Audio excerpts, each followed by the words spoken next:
All right, welcome back to Speed O Cheese. I haven't made a video in a while because I've been insanely busy. I finished that electric bike.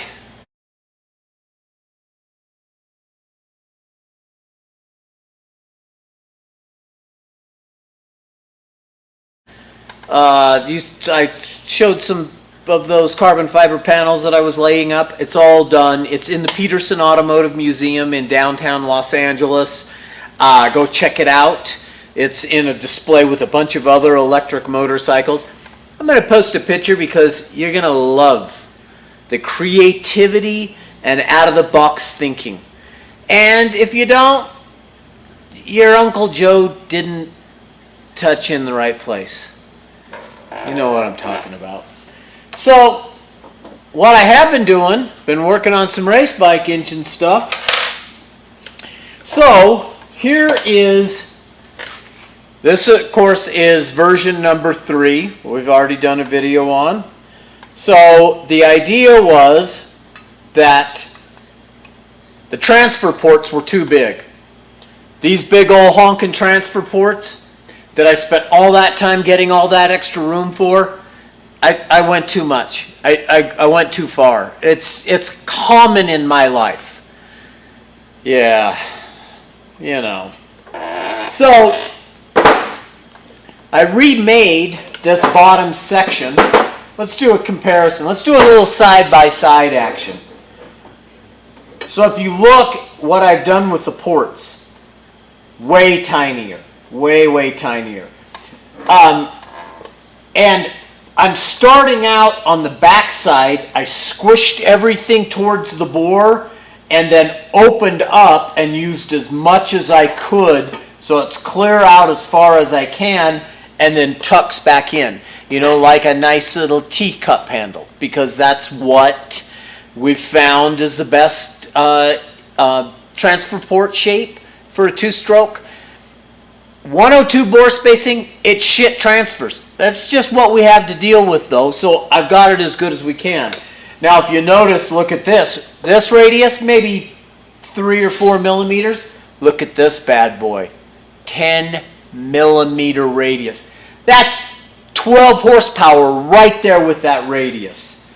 So, and then the back side, you can see that. The shape is I just tucked everything down. We're going to keep that velocity high, so we got that air just hauling balls through there, making all sorts of power. So everything else pretty much remained the same. What else do we have? The other thing that I did on this, if you remember the cooling passage situation here, so it comes up through this gallery here. Now these of course are the bolts that hold it down to the case. So I feed the water up around the bolts. So I wasted all of the bolts. Not wasted like that. I mean like I put a waste in them so they're undercut. And then I have these sleeves that go in here and there's little teeny O-rings that seal everything. So coolant comes up through this one, comes up and into there. It goes around and into that hole right there. Now of course we've got a sleeve that's in there and it goes around the top of that sleeve, you know, of course on both sides around it. It can only go one way and then it comes out on that side, right? So this is blocked off so it can't go any other way. Comes out and goes down here. So then of course I've got sleeves that go down that way and it goes down into down here and into this gallery and then out of this gallery around the exhaust port and then back up and over and back to over the combustion chamber. Now the one thing I added on this were these little pockets. And I just put little 16th holes there because I didn't want the water necessarily to flow through there. Just a trickle. Just a little stream, or as my dad says, it's a crick. I don't know how he gets crick out of creek, but hey, I live in Utah. That's what we call it. So we got a little crick going through here because I want the main flow, of course, to go around the exhaust port. But I figured just filling this with water, which of course is just below this exhaust port here, would, and it's dead space otherwise that I can't really cool. But even I think the word is hysteresis, to turn a gas or a liquid to a gas, takes a huge amount of energy. So it's going to cool some. It's going to draw some of that heat out of there, out of that exhaust thing. Now I haven't done the same with this yet. I'm not sure I'm going to. I think I'm going to remake this again. There's some things that I kind of want to do a little bit different.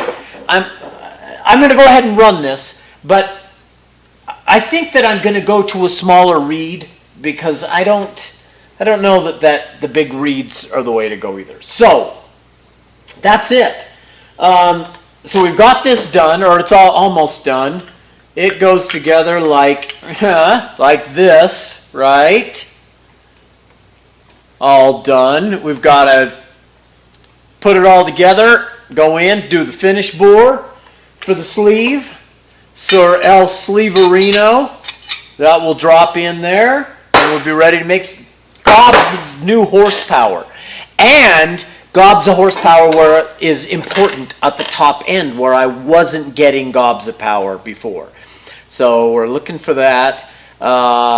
2019, like I said before, it started out pretty good. Now it's getting better and better. I'm looking forward to the end of the year. Looking forward to some nice riding weather because we've had snow and it's been cold. So we're going to get some riding in this year. We're going to do some racing. Oh man, it's going to be a good year. Okay, thanks. We'll see you on the next video.